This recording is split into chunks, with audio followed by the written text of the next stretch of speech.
மின்சாரத்துக்கு கட்டணத்தை உயர்த்தாங்க. இப்ப 3வது முறையா உயர்த்துறாங்க. ஆனான்னு சொல்றாங்க இது நல்ல ஆட்சி, மக்களுக்கான ஆட்சி அப்படின்னு.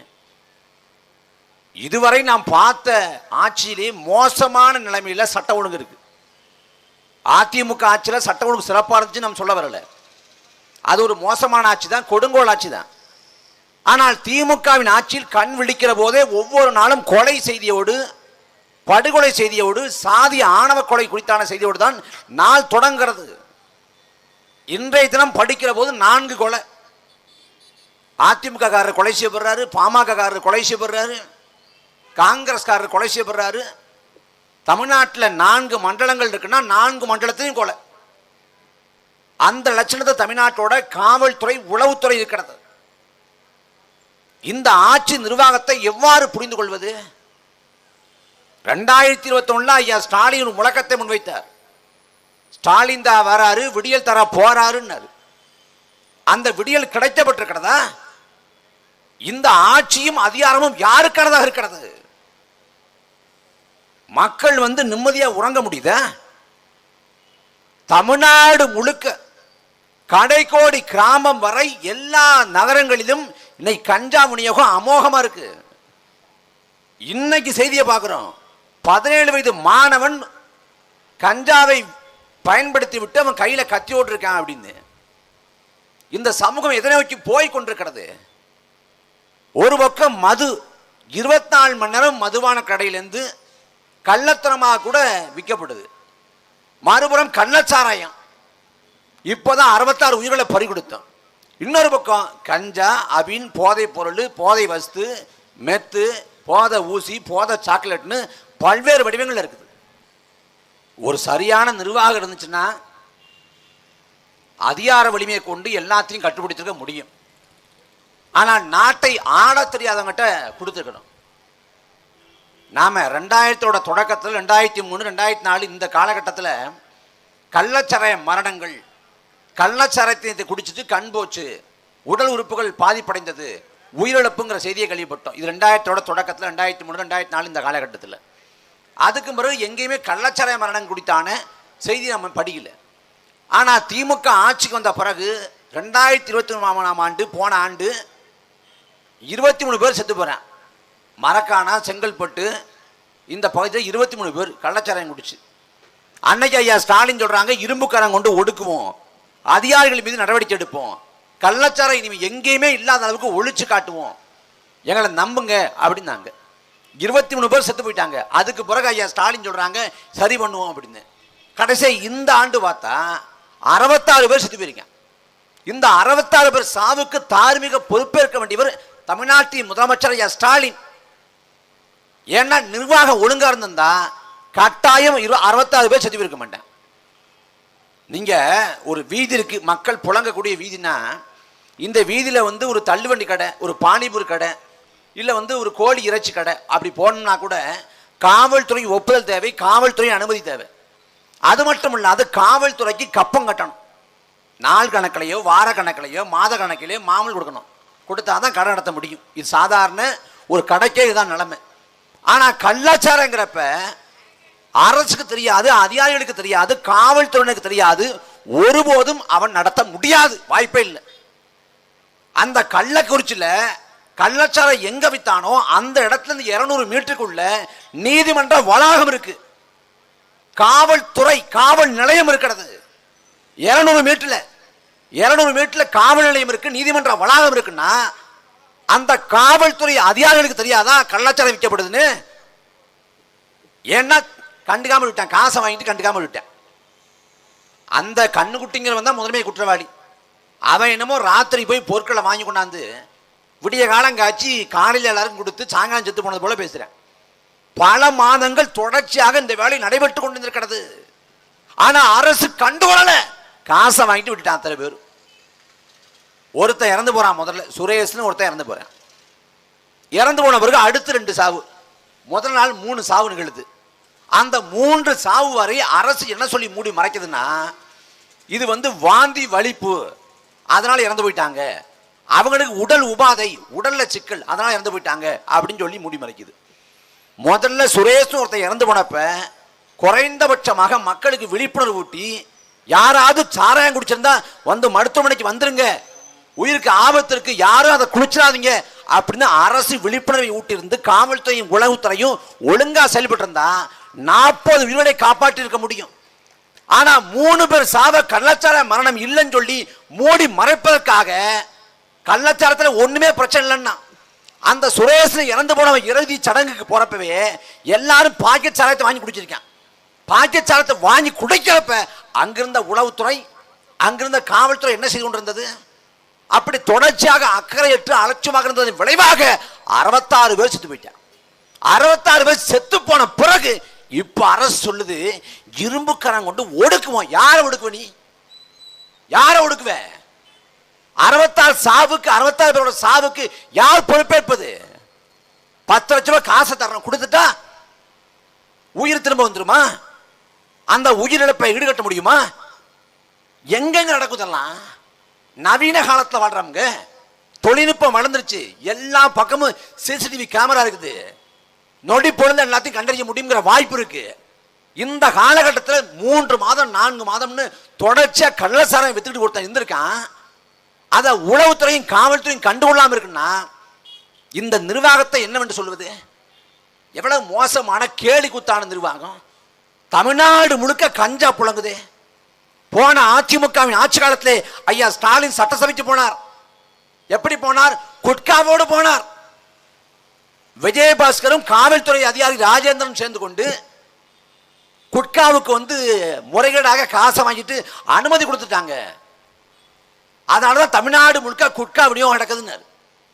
இன்னைக்கு தமிழ்நாடு முழுக்க கஞ்சா வியாபாரம் நடக்குது. கஞ்சா வியாபாரம் செய்வதற்கு ஐயா ஸ்டாலினும் அவரோட தவ புதல்வன் ஐயா உதயநிதி ஸ்டாலினும் காசை வாங்கிட்டு அனுமதி கொடுத்துறாங்களா? தமிழ்நாடு முழுக்க கஞ்சா விநியோகம் நடக்கிறது ஐயா ஸ்டாலினுக்கு தெரியுமா தெரியாதா? இந்த கஞ்சாவை தடுக்க என்ன செய்ய போறீங்க? இந்த கஞ்சாவின் மூலமாக உயிரிழப்புகள் ஏற்பட்டு அதுல 30 உயிர் போனா மறுபடியும் இரும்புக்காரன் கொண்டு ஒடுக்குவோம். இரும்புக்காரன் யாரை ஒடுக்குச்சு? பஞ்சு மிட்டாய் விற்கிறவன, மீம்ஸ் போடுறவன, கிளிசோசியம் பார்க்கிறவன, திமுக குதிரை பேசுறவன, உளவுத்துறை நோட்டமிட்டு கொண்டிருக்கிறது யாரு? திமுக யாரை திட்டுறான், யார் திட்டுறான், அவன் பின்புலம் என்ன, அவன் யார்கிட்ட பேசிட்டு இருக்கான், இதைத்தான் உளவுத்துறை நோட்டமிட்டு கொண்டிருக்கு. உளவுத்துறையும் காவல்துறை இந்த லட்சணத்தில் இருந்தா நாடு சிறப்பாக விளங்கிடும், மிகச்சிறப்பாக இருக்கும். நான் திரும்ப திரும்ப ஒரு சம்பவத்தை சொல்றேன். இந்த லட்சணம் வந்து இந்த ஆட்சி நிர்வாகத்தோட லட்சணம் என்ன மாதிரி இருக்கு அப்படின்னு. நெல்லையில் வந்து ஒரு அரசு பேருந்து, அந்த அரசு பேருந்தில் வந்து ஒரு கான்ஸ்டபிள் அவர் ஏறுறாரு. ஏறின உடனே கண்டக்டர் டிக்கெட் எடு அப்படிங்கிறாரு. இல்லை நான் வந்து போலீஸ், நான் எடுக்க மாட்டேன், அதுக்கெல்லாம் ரூல்ஸ் இல்லை அப்படிங்கிறாரு. அது 2 பேருக்கும் வாய் தகராறாக மாறுது. வாய் தகராறாக மாறிய பிறகு வேற வழி இல்லாமல் டிக்கெட் எடுத்து தர்றாரு. அந்த காணொளி, அந்த வீடியோ வந்து சமூக வலைதளங்களில் பரவுது, தீயா பரவுது. அப்படி பரவிய பிறகு அடுத்த 3 நாட்கள் தமிழ்நாடு முழுக்க அரசு பேருந்தை சேர்ந்த ஓட்டுநர்கள் மீது, நடத்துனர்கள் மீது காவல்துறை வழக்கப்படுது. என்ன வழக்கு? நீ ஏன் சீட் பெல்ட் போடல? எங்க சீட்டே இல்லைங்க, எங்க சீட் பெல்ட் போடுறதுன்னு கேட்குறேன். அதெல்லாம் எனக்கு தெரியாது. சீட் பெல்ட் ஏன் போடல? ஓ மேலே கேஸு. சட்டை ஏன் கசங்கி இருக்குது? ஏன் வந்து கால் செருப்பு போட்டிருக்க? ஏன் வண்டியை 2 அடி தள்ளி நிறுத்திருக்க? இப்படி பல வழக்கில் போடுறான். தமிழ்நாடு முழுக்க 3 நாட்கள் ஓட்டுநர்கள் மீது, நடத்துனர்கள் மீது காவல்துறை வழக்கப்படுது. 3 நாட்களுக்கு பிறகாக சமாதான படலம் அரங்கேற்றப்படுது.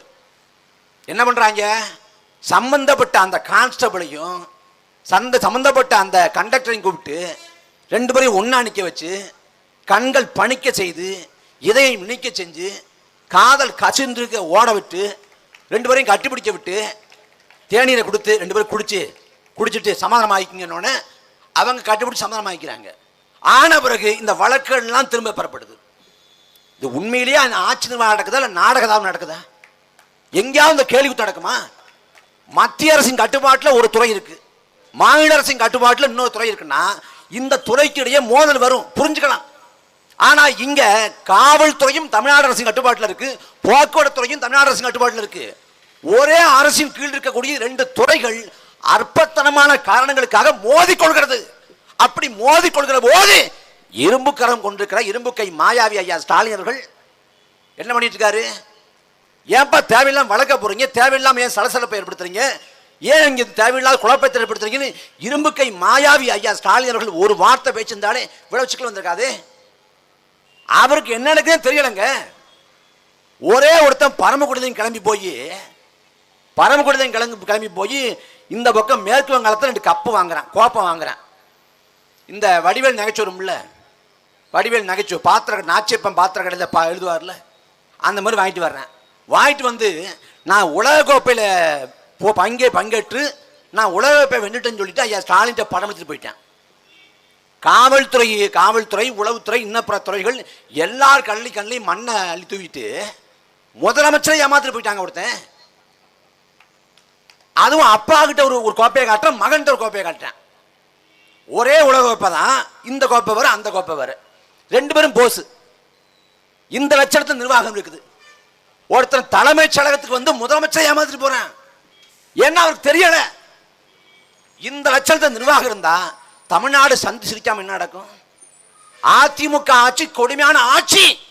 அதிமுக ஆட்சிக்கான மாற்று நீங்க என்ன மாற்ற கொண்டு வந்தீங்க? நீங்க அதிமுக ஆட்சி காலத்தில் எல்லாம் நடக்கிறது. அதிமுக ஆட்சி காலத்திலே தூத்துக்குடி துப்பாக்கி சூடு போராடிய மண்ணின் மக்களை 15 பேரை துள்ள துடிக்க கொன்றது எடப்பாடி பழனிசாமி அரசு. நாங்கள் வந்தோம் என்றால் அந்த குற்றத்துக்கான நீதியை நிலைநாட்டுவோம் என்று பேசியது திமுக. 2018 தூத்துக்குடி துப்பாக்கி சூடு, 19 பாராளுமன்ற தேர்தல் வருது. அந்த பாராளுமன்ற தேர்தலில் தூத்துக்குடி நாடாளுமன்ற தொகுதியில் அம்மையார் கனிமொழி போட்டிடுறாங்க. கனிமொழி போட்டிடுகிற போது திமுகவை சேர்ந்த பெருமக்கள் எல்லாம் இறந்து போன தங்கச்சி ஸ்டோலின், தூத்துக்குடி துப்பாக்கி சூட்டில் இறந்து போன தங்கச்சி ஸ்டோலின் உருவப்படத்தை காண்பித்து இந்த ஸ்டோலினுக்கு நீதி வேணும்னா நீங்க வந்து கனிமொழிக்கு ஓட்டு போடுங்க என்று வாக்கெட்டது. இன்னைக்கு திமுக ஆட்சிக்கு வந்து 3 ஆண்டுகளை கடந்து விட்டது. ஸ்டோலினோட மரணத்துக்கு நீதி கிடைச்சிருக்கா? தூத்துக்குடி துப்பாக்கி சூட்டில் தொடர்புடைய யாராவது கைது செய்யப்பட்டிருக்காங்களா, சரிப்படுத்தப்பட்டிருக்காங்களா? அதிமுக நிகழ்த்தியது தூத்துக்குடி துப்பாக்கி சூட்டை. அந்த தூத்துக்குடி துப்பாக்கி சூட்டு தொடர்புடைய யார் மீது நடவடிக்கை எடுக்காமல் இருப்பது திமுக அரசு. அப்ப 2 அரசுக்கு என்ன வேறுபாடு? ஒரு வேறுபாடும் இல்லையே. 8 வழி சாலை திட்டத்தை அனுமதிக்க மாட்டோம். மத்திய அரசின் திட்டம் என்று சொல்லி 8 வழி சாலை திட்டத்தை வந்து அனுமதிக்க கூடாது என்றவர் ஐயா ஸ்டாலின். ஆனா திமுகவின் ஆட்சி காலத்திலே 8 வழி சாலை திட்டம் அமலாக்கம் செய்யப்படுகிறது. நாங்கள் புதிய கல்விக் கொள்கையை ஏற்க மாட்டோம், நாங்கள் தனியாக ஒரு கல்விக் கொள்கையை வடிவமைப்போம் ஐயா ஸ்டாலின். ஆனா இன்றைக்கு அதே புதிய கல்விக் கொள்கையிலிருந்து ஒவ்வொரு அம்சங்களாக உருவெடுத்து தமிழ்நாட்டிலே அமலாக்கம் செய்யப்படுகிறது. பாரதிய ஜனதா என்ன விரும்புகிறதோ அது தமிழ்நாட்டில் நடந்து கொண்டிருக்கிறது. திமுகவை சேர்ந்த அமைச்சர் ஐயா ரகுபதி சொல்றாரு, திராவிட மாடல் ஆட்சிக்கு முன்மாதிரியே முன்னோடியே ராமர் தாங்கிறது. ராமர் தான் முன்மாதிரியா. யாராவது ஒரே ஒரு திமுகவை சேர்ந்த மாநில நிர்வாகி, மாநில செய்தி தொடர்பாளர், இன்னொரு அமைச்சர் இல்ல யாராவது ராமர் எங்கள் முன்மாதிரி அல்ல, ரகுபதியின் கருத்தை ஏற்கக்கூடியது அல்ல, அந்த கருத்தை மறுக்கணும் என்று யாராவது ஒருத்தங்க பேசினாங்களா? ராமரை முன்மாதிரிட்டாங்க. ஜெய் ஸ்ரீராம்னு கோஷம் தான் போடல. ராமர் வணங்கத்தக்கவருங்கிறது. பெரியாருக்கு, அண்ணாவுக்கு, அம்பேத்கருக்கு முன்மாதிரி முன்னோடி ராமர் தான். அதுவும் சாதாரண ராமர் இல்ல, சமூக நீதி காவலர் ராமர். சொல்றது திமுக. இதை திமுக யாரும் மறுக்கவில்லை. என்ன கூத்துன்னா, ராமர் வந்து பாஜகவோட அரசியல். அவன் பேசி பேசி பார்த்தான். ஜெய் ஸ்ரீராம்னா நீங்க பாஜக ஓட்டு போடலன்னா ராமர் கோயில் இடிச்சிருவாங்க, ராமர் கோயிலுக்கு பூட்டு போட்டுருவாங்க, ஜெய் ஸ்ரீராம்னு சொல்றவங்களை கைது பண்ணிடுவாங்க. அப்ப ராமரை காக்க எங்களுக்கு ஓட்டு போடுங்கன்னா யாரு? பாரதிய ஜனதா. நடந்து முடிஞ்ச பார்லிமெண்ட் தொகுதியில் ராமர் கோயில் இருக்கு பாருங்க, அயோத்தி. அந்த அயோத்தி உள்ளடக்கிய பைசாபாத் நாடாளுமன்ற தொகுதியில் பாஜக தோத்து போனது, சமாஜ்வாடி வென்றது. ராமர் அரசியல் பாஜகவால வெல்ல முடியல. அதை வச்சு பாஜகவாலே தோத்து போச்சு. ராமர் அரசியல் தோத்து போன பிறகு ஒரிசா சட்டமன்ற தேர்தலின் போது நரேந்திர மோடி பேசினார். ஜெய் ஸ்ரீராம் என்று சொன்னவர் ஜெய் ஜெகநாத். அங்க பூரி ஜெகநாத் கோயில் இருக்கு, அது வரைக்கும் ஜெய் ஸ்ரீராம்னு பேசினவர் ஜெய் ஜெகநாத். பாரதிய ஜனதாவே ராமரை கைவிட்டுச்சு. பாரதிய ஜனதா கைவிட்ட ராமரை இப்போது திமுக தூக்கி சுமக்குது. ராமர் சமூக நீதி காவலர், பாம்பு திங்கிற ஊருக்கு போனா நடுத்துண்டு எனக்குமா இல்ல, அது திமுக தான். இந்த கேவலங்கட்ட திமுக கொள்கைன்னு பேசுறான், கோட்பாடுன்னு பேசுறான். கொள்கை கோட்பாடு என்று பேசுவதற்கு எந்தவித தார்மீகமாகவும் திமுக இருக்க. செந்தில் பாலாஜி ஓராண்டாக சிறையில் கடந்து வாழ்கிறார். எதுக்கு வாழ்றாரு? உப்பு சத்தியாகிரகம் ஏதாவது பண்ணாரா? நாட்டு விடுதலைக்காக பாடுபட்டாரா? மொழிப்போரில் பங்கு கொண்டாரா? ஊரடிச்சு உலையில போட்டாரு. அவன் பிடிச்சிட்டாங்க கையங்காலுமே. அது என்ன சொல்றாங்க, அவர் வந்து சரியான ஆளுங்க. எப்படி சொல்றீங்க? உலகத்தில் யாராவது வாங்கின லஞ்சத்தை திரும்ப திரும்ப கொடுத்துருக்காங்களா? ஆனா எங்க செந்தில் பாலாஜி திரும்ப கொடுத்தாருங்க. அதான்டா கேஸே. அங்கதான் மாற்றாரு. எப்படி பாருங்க, போக்குவரத்துறை அமைச்சா இருக்காரு செந்தில் பாலாஜி. போக்குவரத்துறை அமைச்சா இருக்கப்ப நான் உனக்கு கண்டக்டர் வேலை வாங்கி தர்றேன், உனக்கு வந்து நான் வந்து டிரைவர் வேலை வாங்கி தர்றேன், நீ எவ்வளவு கமிஷன் எனக்கு கொடுப்பேன்னு சொல்லி ஒவ்வொரு ஆட்டையும் 3 லட்சம் 4 லட்சம் காசு ஆட்டையை போட்டார். பண்றதே ஃப்ராடு, மோசடித்தனம். அந்த வாங்கின காசுக்கு விசுவாசமா இல்லை. கடைசியா வழக்கு நடந்து மாட்டிக்கொண்ட பிறகு வாங்கிய காசை பூரா திரும்ப கொடுத்துட்டார் உத்தமர். இப்ப வழக்கு நடக்குது, புலஸ்தரில் வச்சிருக்காங்க ஓராண்டாக. அமைச்சரா இருந்தா நமக்கு வந்து ஜாமீன் கிடைக்காதுன்னு அமைச்சர் பதவியை திறந்தாரு. இப்ப சட்டமன்ற உறுப்பினர் இருக்காரு, அவன் ஜாமீன் கொடுக்க மாட்டான். இந்த வழக்கை சிறைக்குள் இருக்கும் போது நடத்தி முடித்து செந்தில் பாலாஜியை தண்டனை குற்றவாளியாக மாற்றுவான். செந்தில் பாலாஜியோட அரசியல் முடிஞ்சு போச்சு, அவ்வளவுதான். செந்தில் பாலாஜி சிறையிலே கிடக்கட்டுங்க. பாடம் ஊரடிச்சு உலையில போட்டா, அதிகாரத்தை வச்சு ஆட்டம் போட்டா, ஏழை மக்களின் ரத்தத்தை உறிஞ்சினால் என்ன பாடங்கிறதுக்கு செந்தில் பாலாஜி சமகால உதாரணம். இதே செந்தில் பாலாஜி அதிமுக இருக்கிறப்ப 2012 நினைக்கிறேன், அம்மையார் ஜெயலலிதாவோட மனசை குளிர்விக்கும் சொல்லிட்டு இங்கிருந்த தானி ஓட்டுநர்கள், ஆட்டோ ஓட்டுநர்கள் எல்லாம் வலுக்கட்டாயப்படுத்தி அழைச்சு கொண்டு போய் கிண்ண சாதனை பண்றங்கிற பேர்ல ரத்தத்தை வலுக்கட்டாயமாக எடுத்தவர், வலுக்கட்டாயமாக உறிஞ்சியவர் இந்த செந்தில் பாலாஜி. மறக்க முடியுமா? ரத்தத்தை எடுத்து அதிகப்படி ரத்தம் இந்தியாவிலே அதிகம் நாங்கள் தான் கொடுத்தோம்னு நாங்கள் கிண்ண சாதனை பண்றோம், உலகத்திலே அதிகமாக கொடுத்தோம்னு கிண்ண சாதனை பண்றோம்னு சொல்லிட்டு ஜெயலலிதா கிட்ட ஜால்ரா போறதுக்காக இருந்தவர் இந்த செந்தில் பாலாஜி. அதே செந்தில் பாலாஜி சட்டமன்றத்திலே பேசியிருக்காரு. கோபாலபுரம் கொள்ளை கூட்டம், இந்த வார்த்தை நான் பயன்படுத்தல, பயன்படுத்தியது செந்தில் பாலாஜி. இதே கரூர்ல குளித்தலையில் பேசுறப்ப ஐயா ஸ்டாலின் பேசுறாங்க, இவர் கெட்ட கேட்டுக்கு இவர் பேர் முதலமைச்சர் பட்டியலில் இருந்துச்சு, இவர் தம்பி அசோக்கும் பண்ண கொள்ள தெரியாதான், அநியாயம் தெரியாதான், கேட்டவர் ஸ்டாலின். இன்னைக்கு 2 பேரும் ஒண்ணு கூடிட்டு, அதாவது சிம்ரன் என் குடும்பத்தை அவன் கவனமா திட்டுவான், அவன் குடும்பத்தை நான் கவனமா திட்டுவேன், இது எங்களுக்குள்ள ஒரு ஃபேஷனாவே வச்சிருக்காங்க என்பது போல மாறி மாறி மக்கள் மட்டத்தில் குற்றம் சாட்டினார்கள்.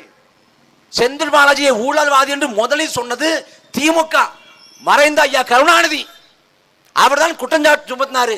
செந்தில் பாலாஜி ஊழல்வாதி என்று சொன்னது அவரு. இன்னைக்கு அந்த செந்தில் பாலாஜிக்காக திமுக துடிக்குது. என்ன நேர்மையா இருந்தீங்களா, உண்மையா இருந்தீங்களா?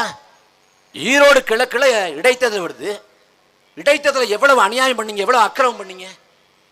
வாக்குக்கு காசு கொடுத்து, அது மட்டும் இல்ல, வாக்கு காசு கொடுத்து, பரிசு பொருள் கொடுத்து, காமாட்சி விளக்கு கொடுத்து, குக்கர் கொடுத்து, கொலுசு கொடுத்து, தோடு கொடுத்து, தொங்கட்டான் கொடுத்து, வீட்டுக்கு வீடு ஆட்டு இறைச்சி கொடுத்து, வாக்காளர்களை ஏற்காடு இன்ப சுற்றுலா கூட்டு போய் வாகனங்களை ஏற்றி கொண்டு போய் ஒரு இடத்துல அடைச்சு வச்சு, பட்டிகள்ல ஆடு மாட்டை அடைத்து வைத்திருப்பதை போல அடைச்சு வச்சு, தலைக்கு விலை பேசி ஜனநாயக படுகொலையை அரங்கேற்றியது இந்த செந்தில் பாலாஜி.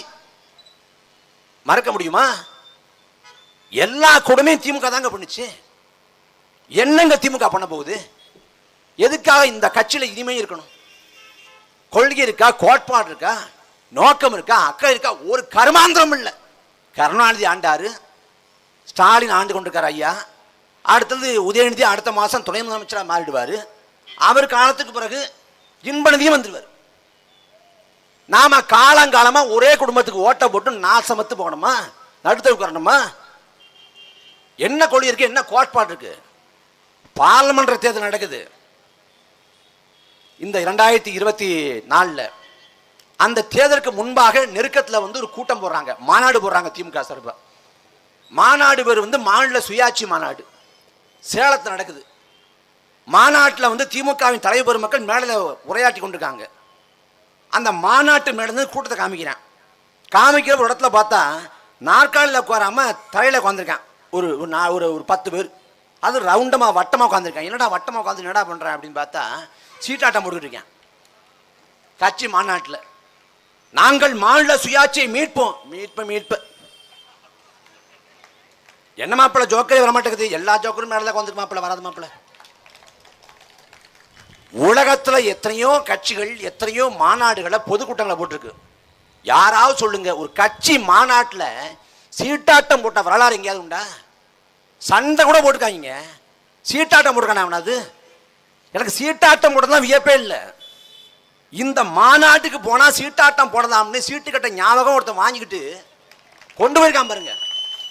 அவன் எத்தனை கூட்டத்தை சீட்டாட்டம் போட்டிருப்பான், எவ்வளவு கலெக்ஷன் பண்ணியிருப்பான். அப்ப அனுபவம், காலங்காலமா அனுபவம். நாம் தமிழர் கட்சி பொதுக்கூட்டம் முடியுது, மாநாடு முடியுது. முடிஞ்ச உடனே நாம் தமிழர் கட்சி உறவுகள் என்ன பண்றாங்க? உறவுகள் வந்து இறங்கி சாலையில் இறங்கி துப்புரவு பண்ணிச்சுறாங்க. ஏதாவது தண்ணீர் போத்தல் இருக்கா எடுத்து ஓராம போடுறாங்க, குப்பை இருக்கா எடுத்து ஓராம போடுறாங்க, நாற்காலியை அடிக்க வைக்கிறாங்க, சாலையை ஒழுங்குபடுத்தி வாகனங்கள் போறதுக்கு வந்து வழி ஏற்படுத்துறாங்க. இது நாம் தமிழர் கட்சி உறவுகள்கிட்ட இருக்கக்கூடிய கண்ணியம், நேர்த்தி, ஒழுங்கு. திமுகவோட மாநாடு முடியுதா, பொதுக்கூட்டம் முடியுதா, என்ன பண்றான்? தொண்டை முறை கிளம்புறான். எங்கடா வாழை மரம் இருக்குன்னு பார்க்குறேன், வாழைத்தார் இருக்கா அப்படி தொங்குறான். வந்துச்சு நான் எடுத்துட்டு போயிடுறேன். இப்போ 2-3 வாரத்துக்கு முன்னாடி சென்னையில் ஒரு பொதுக்கூட்டம், திமுகவின் பொதுக்கூட்டம். கருப்பழனியப்பன் போன்றவங்க பேசுறாங்க, கருப்பழனியப்பன், சோயிரா பாண்டியங்க போன்றவங்க பேசுறாங்க. பேசி முடிச்சுட்டாங்க, கூட்டம் முடிஞ்சு. முடிச்ச உடனே எல்லா திமுக காரனும் தலைமையில நாற்காலி வச்சு கிளம்பிட்டான் வீட்டுக்கு. நாற்காலி எடுத்துட்டு போயிட்டாங்க. எங்கேயாவது இந்த கூத்த பார்க்க முடியுமா? ஏன்னா நான் உனக்கு 500 ரூபா தரேன்னு கூட்டிருப்பேன், காசு தந்திருக்க மாட்டேன். சரி, வந்த வரைக்கும் லாபம் எடுத்துட்டு போவோம். இந்த கட்சி மக்களுக்கு நல்லது பண்ணுவாங்க, மக்களுக்கு விசுவாசமா இருக்குமா? அதெல்லாம் ஒரு கால கொடுமை. அதுவும் ஐயா ஸ்டாலின் இருக்காரு பாருங்க, 2021 ஒரு கூத்த பண்ணாரு. 2021 சட்டமன்ற தேர்தல் பரப்புற, அதுக்கு முன்னாடி மக்களை போய் சந்திக்கிறாரு. அப்ப எல்லாத்தையும் மனு வாங்குறாரு. மனு வாங்கி ஒரு பெட்டியில போடுறாரு. அப்ப வந்து கூட்டத்திலேருந்து ஒருத்தவன் மனு கொடுத்துருக்காரு. மனுவை வாங்கி படிக்கிறாரு. என்ன படிக்கிறாரு? தன் கணவனை காணும் என்று புகார் கொடுத்த திருமலை அவர்களுக்கு கணவனை மீட்டு தருவோங்கிறார். திருமலன் ஒருத்தன் என் கறவ மாடை காணும் கண்டுபிடிச்சாங்கிறான். இவர் வாங்கி கணவனை காணுங்கிறார். சரி, அதையாவது மாற்றி படிக்கிறீங்கன்னு கூட புரிஞ்சுக்கிறேன். திருமலங்கிறது ஆம்பளை பேர் கூட தெரியாது. தமிழ்நாட்டின் முதலமைச்சரோட அறிவுத்திறன். யாரோ ஒரு அம்மா பேர் வைங்கன்னு குழந்தைய கொடுக்குது. அப்பா பேர் என்னம்மா அப்படி கேட்கிறாரு. ஷேக் அலாவுதீன். ஓ, ஜெயக்கடாவா? பக்கோடான்னு சொல்லாம போனான்னு சந்தோஷப்பட்டுக்க வேண்டியேன். மகனுக்கு பேர் வச்சுன்னா அப்பாவுக்கு பேர் வச்சுட்டாரு. ஷேக் அலாவுதீனை மாற்றி ஜெயக்கடான்னு. அப்படிப்பட்ட ஒரு அறிவுல வந்து முதிர்ந்த ஒரு தலைவர் ஐயா ஸ்டாலின். அவர் ஆட்சி காலத்தை இன்னமும் 2 ஆண்டுகள் வாழணும். இவர் ஆண்டதே கொடுமைன்னா திரும்ப உதயநிதி வரணுமா? தமிழ்நாட்டுக்கு வந்து ஒரு தகுதி வேண்டாமாங்க, தராதரம் வேண்டாமாங்க, யாரால வேணா ஆண்டு போயிடலாமா? எப்படிப்பட்ட மேம்பட்ட இனம் தமிழினம், உயர்ந்து சிறந்து விளங்கிய இனம் தமிழினம். 2000 ஆண்டுகளுக்கு முன்பாக வள்ளுவம் பாடினாங்க, ஒழுக்கம் விழுப்பம் தரலாம், ஒழுக்கம் உயிரினும் ஓம்பப்படும். 2000 ஆண்டுகளுக்கு முன்பாக நாகரிகம் உலகம் முழுக்க பரவாத காலகட்டத்தில், நவீனங்கள் இல்லாத காலகட்டத்தில் ஒழுக்கம் உயிரினும் ஓம்பப்படும் என்று பாடினான் நம் பாட்டன் வள்ளுவன். விருந்தோம்பல்ங்கிற அதிகாரத்தை படைச்சான். வீட்டுக்கு விருந்தர் வந்தா எப்படி உபசரிக்கணும்னு சொன்னான். மானத்தை பத்தி பாடினான். மயிர்நீப்பின் வாழா கவரிமான் அன்னார் உயிர்நீப்பின் மாணவரின். வீரத்தை பத்தி பாடினான். விழுப்புண் படாத நாடெல்லாம் வலிக்கும் வைக்கும் தன் நாளை எடுத்துனான். வீரத்தை பத்தி, மானத்தை பத்தி, கொடையை பத்தி, விருந்தோம்பலை பத்தி, ஒழுக்கத்தை பத்தி, எல்லாத்தை பத்தியும் 2000 ஆண்டுகளுக்கு முன்பாக வள்ளுவன் பாடியிருக்கான். இந்த இடத்துல பிறந்தவன் 2000 ஆண்டுகளுக்கு முன்பாக ஒரு உலக பொதுமுறையை உலகத்துக்கு கொடுத்து, அந்த பொதுமுறை உலகம் முழுக்க வாழக்கூடிய மானுட கூட்டத்துக்கு எந்த காலத்துக்கும் பயன்படுகிற அளவுக்கு ஒரு அறிவு கொடையாக இருக்கிறது என்றால், இந்த இனம் அறிவுல எப்படிப்பட்ட மேம்பட்ட இடமா இருந்திருக்கும். இந்த புலிக்கொடி ஏந்தி நம் தாத்தன் ராஜராஜ சோழன் இன்னைக்கு இருக்கக்கூடிய இந்தியா, இலங்கை, பர்மா, மாலத்தீவு, Singapore, Malaysia, Thailand, Vietnam, Cambodia என்று உலகின் பல்வேறு நாடுகளை வென்று உலகத்தை வென்று மன்னாதி மன்னனாக வளம் வந்தான். அவன் பேர் வந்து அருண்மொழி சோழன். ராஜராஜங்கிறது பட்டம். மன்னனுக்கெல்லாம் மன்னாதி மன்னன் பொருள். அந்த ராஜராஜ சோழ ஆண்டையினம் இன்னைக்கு மலேசியாவுக்கு கூலி வேலைக்கு போறோம். அந்த மலேசியாவை வென்று விட்டு மலேசியாவில் இருக்கக்கூடிய கடாரத்தை வென்று விட்டு கடாரம் கொண்டான் என்று பெயர் பட்டான் நம் பாட்டன் ராஜேந்திர சோழன். ஆண்ட இனம்ங்க, ஆண்ட இனம் இன்றைக்கு அழிவின் விளிம்பில் நிற்கிறது. உரிமைகள் எல்லாம் போச்சு. நமக்கு எந்த உரிமையும் இல்லை. காவிரி உரிமை நமக்கு இல்லை, முல்லை பெரியாட்டு உரிமை நமக்கு இல்லை, கச்சத்தி உரிமை நமக்கு இல்லை, பாலாட்டு உரிமை எதுவும் நமக்கு இல்லை. அண்டை மாநிலங்களில் எங்குமே இல்லாத அளவுக்கு மிகப்பெரிய அளவுக்கு தமிழ்நாட்டின் இயற்கை வளங்கள் அழித்தொழிக்கப்படுகிறது. 2000 ஆண்டுகால தமிழ் சமூகத்தை பாருங்க. 2000 ஆண்டு பின்னோக்கி போங்க. இந்த 2000 ஆண்டு காலத்தில் எண்ணற்ற மன்னர்கள் வந்தார்கள், அரசர்கள் வந்தார்கள், படையெடுப்பை நிகழ்த்தினார்கள், போர் புரிந்தார்கள், சண்டையிட்டார்கள். வாதாபி எரிக்கப்பட்டது, உறையூர் எரிக்கப்பட்டது, மதுரை எரிக்கப்பட்டது, புத்த மடங்கள் தகர்க்கப்பட்டது, கோயில் நொறுக்கப்பட்டது, தேவாலயம் இடிக்கப்பட்டது. இவ்வளவு வன்முறைகள் நிகழ்ந்த போதும், வழிபாட்டு தலங்கள் நொறுக்கப்பட்ட போதும், பிரிவினைகள் நிகழ்ந்த போதும் ஒருபோதும் எந்த ஒரு மன்னனும் இயற்கை வளத்தின் மீது கை வைக்கல. இயற்கை வளங்கள் பாதுகாக்கப்பட்டது. மன்னராட்சியில காவிரி தண்ணி கிடைச்சிச்சு. வெள்ளக்கார ஆட்சியிலையும் காவிரி தண்ணி கிடைச்சிச்சு. ஆனா மக்களாட்சியில ஜனநாயக ஆட்சி காலத்துல நமக்கான உரிமை இல்லை. எல்லாத்தையும் இழந்து நிற்கிறோம். அருகாமையில வந்து கேரளாங்கிற ஒரு மாநிலம் இருக்கு, ஆற்று படுகை இருக்கு. ஆனா கேரளாவில் மண்ணல்ல முடியுமா? மண்ணல்வதற்கான வாய்ப்பு இருக்கிறதா? மண்ணில் கை வச்சா வெட்டிடுவான். 44 ஆற்றுப்படை இருக்கு, ஒரு ஆற்றுல கூட மண்ணல்ல முடியாது. கேரளாவில் நிலைமை. ஆந்திராவில் பாலாறு ஓடுது. ஆந்திராவில் பாலாறு ஓடுறது 33 கிலோமீட்டர் தான், வெறும் 33 கிலோமீட்டர். அந்த 33 கிலோமீட்டர்ல 22 தடுப்பணை கட்டி அந்த பாலாற்று நீர்வளத்தை தனக்கு மட்டுமாக சொந்தம் கொண்டாடுறேன். ஆனா தமிழ்நாட்டுக்குள்ள பாலாறு 222 கிலோமீட்டர் பாயுது. ஒரு இடத்துல தடுப்பணை இல்லை, ஆனா பல இடங்கள்ல மணல் குவாரி அமைச்சு மண்ணை அள்ளி கொண்டிருக்கேன். மண் தானே போனால் போகட்டும் நினைக்கலாம். 1 கியூபிக் மீட்டர் அளவுக்கு மண்ணை எடுத்தால் 3 கியூபிக் மீட்டர் அளவுக்கு நிலத்தடி நீர் மட்டம் கீழே போகும். இது இயற்கை விதி. தொடர்ச்சியா மண்ணை அள்ளி கொண்டிருக்கானே. காவிரி ஆத்தங்கிற ஓரத்தில் பாருங்க, யூகலிப்டஸ் மரம் இருக்கு. யூகலிப்டஸ் மரம், இந்த யூகலிப்டஸ் மரம் காத்துல ஈரப்பதம் இருந்தா கூட அந்த ஈரப்பதத்தை உறிஞ்சி எடுத்துரும். இந்த மரத்தை ஆத்தங்கர ஓரம் வந்து நட்டு வச்சா அயோக்கிய போயாரு. யார் நட்டு வச்சா யோசிச்சு பாருங்க. அதிமுக ஆளுது. அதிமுகவின் ஆட்சி காலத்தை மனக்கொள்ளை இருந்தது, திமுகவின் ஆட்சி காலத்தை மனக்கொள்ளை இல்லை சொல்ல முடியுமா? திமுகவின் ஆட்சி காலத்தை மனக்கொள்ளை இருக்கிறது, அதிமுக ஆட்சி காலத்தை மனக்கொள்ளை இல்லவே இல்லை சொல்ல முடியுமா? திமுக ஆண்டாலும் அதிமுக ஆண்டாலும் மண்ணை கொள்ளடிப்பான், மலையை தகர்த்து கனிம வளங்களாக ஏற்றுவான், நீரை உறிஞ்சி எடுப்பான். இயற்கை வளங்கள் அளிக்கப்படுது. தமிழ்நாடுக்கு வந்து 6 லட்சம் கோடி 7 லட்சம் கோடி கடன் இருக்குன்னு வச்சுக்குவோம். இதை 10 லட்சம் கோடி 15 லட்சம் கோடியா உயர்த்தலாம் கூட வச்சுக்குவோம். தமிழ்நாடு கஜானா ஒண்ணுமே இல்லாமல் திவளாகுதுன்னு கூட வச்சுக்குவோம். இலங்கை போல ஒரு பொருளாதார நெருக்கடி வருது அப்படின்னா கூட பரவாயில்லை, ஏதாவது ஒரு காலத்துல மீண்டு எழ முடியும். ஆனா இந்த நிலத்தின் இயற்கை வளங்கள் அழிக்கப்பட்டால், ஜீவ நதிகளாக விளங்கக்கூடிய ஆறுகள் செத்து போனால், மலைகள் தகர்க்கப்பட்டால் எப்படி மீட்டுருவாக்கம் செய்ய முடியும்? யோசிச்சு பாருங்க. வறட்சி பஞ்சம்ங்கிற செய்தியை தமிழ்நாட்டில் கேள்விப்படலாமா? தமிழ்நாட்டில் வறட்சி பஞ்சம்னு. தமிழ்நாட்டில் வறட்சியான மாவட்டம் என்னன்னு கேட்டா ராமநாதபுரம் சொல்லுவோம். ராமநாதபுரத்தில் பெய்யக்கூடிய மழையில 1 விழுக்காடு கூட பெறாத Dubai, Qatar, Oman, Saudi Arabia, Bahrain இந்த நாடுகளில் தண்ணீர் தட்டுப்பாடு இல்லை, தண்ணீர் பஞ்சம்னு ஒண்ணு இல்லை. துபாயில வந்து நம்ம ஊர் போல பருவமழை பொழியுமா? பருவமழை கிடையாது. சவுதி அரேபியாவில் நம்ம ஊர் போல ஆறு இருக்கா? ஆறே இல்லை. ஆறே இல்லாத, பருவமழை இல்லாத அந்த நாடுகளில் தண்ணீர் தட்டுப்பாடு இல்லை. இத்தனைக்கும் அங்க ஆள்றது மக்களாட்சி இல்லை, மன்னராட்சி. ஒரு மண்ணை ஆள்றான், அந்த மன்னனுக்கு, அவன் குடும்பத்துக்கு, அவன் உறவுகளுக்கு, சொந்தக்காரங்களுக்கு மட்டும் கிடைச்சா போதும் நினைக்கல, கடைக்கோடி வரைக்கும் குடிநீரை சாத்தியப்படுத்திருக்கேன். நம்ம ஊர் போல தண்ணி லாரியை வச்சுக்கிட்டு தண்ணி லாரி வரணும் காத்து நிற்கிறது இல்லை. விடிய காலம் 4 மணி 5 மணிக்கு எந்திரிச்சு போய் ஆற்றுக்குள்ள ஊத்த தேடி அங்கேயும் தண்ணி எடுத்து சிந்தாம சிதறாம குடத்தை வைப்பி அந்த தண்ணியை அழுங்காம குடுங்காம வீட்டுக்கு கொண்டாந்து வச்சுட்டு தேத்தாங்குடைய விலைக்கு வாங்கி அதை தேய்ச்சி கலங்கள் தன்மையை போக வச்சுட்டு அப்புறமா குடிநீருக்கும் சமையலுக்கும் பயன்படுத்துற அளவுக்கு நிலைமை இல்லை. அங்கே துபாயில் கத்தாரில் ஓமனில் குடிநீர் இல்லை, ஏன்னா மழை நீர் இல்லைங்கிறதுனால. அப்போ இருக்கிறது கடல் நீர். அந்த கடல் நீரை சுத்திகரிச்சாவது தன் மக்களுக்கு கொடுத்துட்றான். ஏன்னா அவனுக்கு நோக்கம் இருக்கு, அக்கறை இருக்கு. ஆனால் தமிழ்நாட்டை பொறுத்த வரைக்கும் ஒட்டுமொத்த இந்த பூமி பந்தோட ஒட்டுமொத்த சராசரி மழைப்பொழிவு ஆண்டு ஒன்றுக்கு 800 மில்லிமீட்டர் தான். இந்த பூமி பந்து முழுமைக்கும் சராசரியாக ஆண்டு ஒன்றுக்கு 800 மில்லிமீட்டர் மழை பொழியுது. ஆனால் தமிழ்நாட்டின் சராசரி மழைப்பொழிவு 950 மில்லிமீட்டர். உலகத்தின் சராசரி மழைப்பொழிவை விட தமிழ்நாட்டின் சராசரி மழைப்பொழிவு அதிகம்.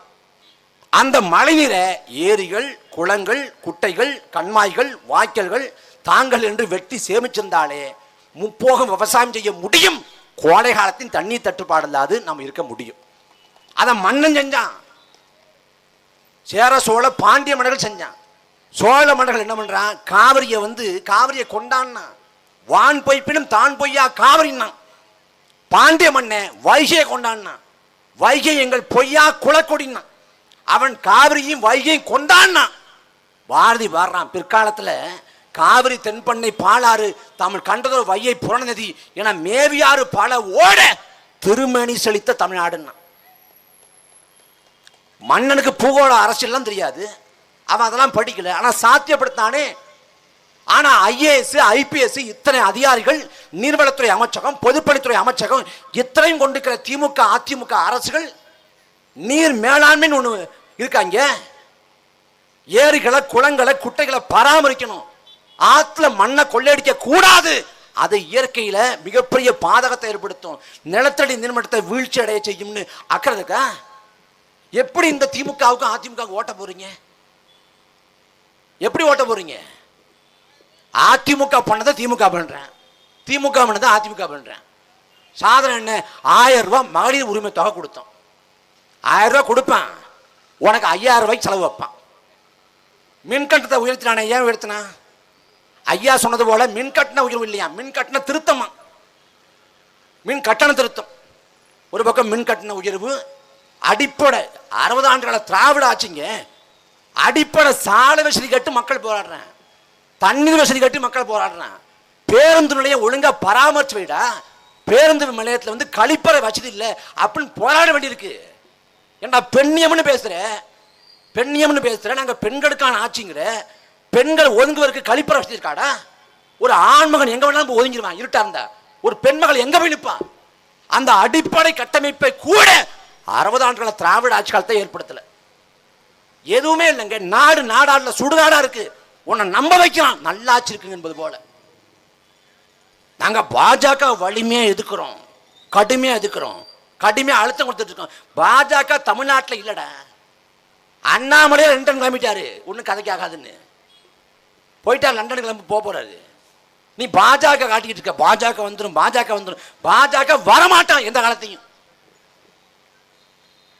இருக்கிற திமுகவை அம்பலப்படுத்தணும். அதிமுக மோசமான கட்சி, ஆனா திமுக யோக்கியமான கட்சி இல்லை. 2 கட்சி ஒண்ணுதான். அவன் என்ன நிர்மாணமா நிக்கிறான் ஒண்ணுமே இல்லாம. திமுக யோக்கிய வசம் போடுறேன். நாங்க யோக்கியர்கள் தெரியுமா? நாங்க பெரியார் வழி ஆட்சி நடத்துறோம், அண்ணாவணி வழி ஆட்சி நடத்துறோம். என்ன பெரியார் வழி ஆட்சி நடத்துற, அண்ணா வழி ஆட்சி நடத்துற? இந்த ஆட்சி அதிகாரம் மக்களுக்கானதாக இல்லை. மக்களுக்கான ஒரு அரசு அமையணும், ஆட்சி அமையணும்னா நல்லவர்கள் கூடி நாட்டை ஆளணும். அதுக்கு ஒரே வாய்ப்பு ஏழை எளிய பஞ்ச பராகளின் பிள்ளைகள் ஒரு மாற்று அரசியலை கட்டி எழுப்பி கொண்டிருக்கும். நாம் தமிழர் கட்சி தொடங்கப்பட்டு 14-15 ஆண்டுகள் ஆயிடுச்சு. 2010 தொடங்கப்பட்ட கட்சி நாம் தமிழர் கட்சி. 14 ஆண்டுகள பயணம். 2016 தான் முதலாக தேர்தல் களம் காண்றோம். அதுல 1.1 விழுக்காடு வாக்குல பெறுறோம். 19 4 விழுக்காடு வாக்கு, 21 7 விழுக்காடு வாக்கு, 24 8 விழுக்காடுக்கு மேல வாக்கு. எந்த தேர்தலையும் வெள்ளல நாம் தமிழர் கட்சி. சட்டமன்ற உறுப்பினர் பெறல, பாராளுமன்ற உறுப்பினர் பெறல. ஒரு கட்சி சட்டமன்ற உறுப்பினர் பெறல, பாராளுமன்ற உறுப்பினர் பெறலன்னா அந்த கட்சி நிலகுலைஞ்சிரும், அழிஞ்சு போகும். ஆனால் இந்திய பெருநிலத்திலேயே சட்டமன்ற பாராளுமன்ற உறுப்பினரை பெறாத ஒரு கட்சி நாளுக்கு நாள் வளர்ந்து கொண்டிருக்கிறது, ஆதிக்கம் செய்கிறது, அரசியலை புரட்டி போடுகிறது என்றால் நாம் தமிழர் கட்சி தான். திமுக அதிமுக மறந்து போயிருக்கேன். திமுக நாங்கள் விக்கிரவாண்டில் வெற்றி பெற்றுட்டோம், பாராளுமன்ற தேர்தலில் வெற்றி பெற்றோம். எப்படி வெற்றி பெற்ற? தேர்தல் ஆணையம் சொல்லுது ஒரு சட்டமன்ற தொகுதிக்கு 33 லட்சம் செலவு பண்ணலாம்ங்குது. அதுவே பார்லிமெண்ட் தொகுதினா 75 லட்சம் செலவு பண்ணலாம்ங்குது. நாங்க 3 லட்சம் கூட செலவு பண்ண வழியிலாம் நிற்கிறோம். அது வேற கதை. இதுல ஒரு சட்டமன்ற தொகுதியில 33 லட்சம் செலவு பண்ணி இந்த கரூர்ல ஒரு வேளை செந்தில் பாலாஜி மீண்டும் வந்தார் கூட வச்சுக்கோமே, 33 லட்சம், அந்த லட்சத்தை முறைப்படி செலவு பண்ணி நீ வென்று காட்டு. செந்தில் பாலாஜியோ கொளத்தூர்ல ஸ்டாலினோ சேப்பாக்கத்தில் உதயநிதியோ வெறும் 33 லட்சம் தான். அந்த லட்சத்தை செலவு பண்ணி வென்று காட்டு. வாய்ப்பே கிடையாது. வாக்கு காசு கொடுத்து கொண்டிருக்கான். எப்படிப்பட்ட சமூகம்னு பாருங்க.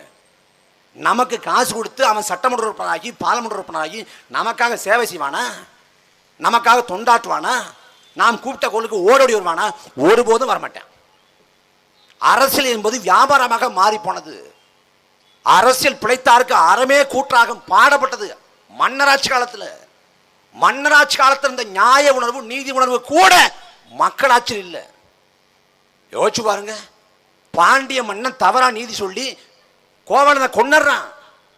அந்த கோவலனை கொன்ன பிறகு பாண்டிய நெடுஞ்செழியனோட அவைக்கு போன கண்ணகி பெருமாட்டி, என் கணவனா கல்வன், நீ அல்லவோ கல்வன் என்று சாடுறான். ஒரு மன்னனை ஒரு சாதாரண குடிமக்கள் சாடுறான். நான் நீதி தவறிவிட்டேனா தாயே என்று சொல்லி உயிரை விட்டான் பாண்டிய நெடுஞ்செழியன். அறத்துக்கு கட்டுப்பட்டு தன் மகன் தேர்காலிலே கண்டுகுட்டியை ஏற்றி கொண்டு விட்டான் என்பதற்காக அதே தேர்காலில் தன் மகனை ஏற்றி கொண்டான். மனுநீதி சோழன் இன்னொரு மன்னன். மன்னனை கேள்வி கேட்க முடியாது, மன்னனை தண்டிக்க முடியாது. ஆனாலும் அவன் அறத்துக்கு கட்டுப்பட்டான். ஆனா மக்களாட்சி காலத்துல தூத்துக்குடியில் நாம் தேர்ந்தெடுத்த ஆட்சி அதிகாரம் மக்களை சுட்டு கொள்ளுது. நாம் தேர்ந்தெடுத்த ஆட்சி அதிகாரம் இதே திமுக ஆட்சி காலத்துல மேல்மாங்கிற ஒரு இடத்துல விவசாயிகள் மேல குண்டாஸ் சட்டத்தை பாய்ச்சுது. எல்லா அடக்குமுறைகளும் ஒடுக்குமுறைகளும் கட்டவிழ்த்து விடப்படுது இந்த ஆட்சி அதிகாரங்களால். இவர்களை அப்புறப்படுத்தணும். ஒரு நல்ல அரசியல் மலரணும். பெரியப்பன்மார்கள், சித்தப்பன்மார்கள், தாத்தன்மார்கள்லாம் திமுகவுக்கு அதிமுகவுக்கு ஓட்டு போட்டுக்கலாம்.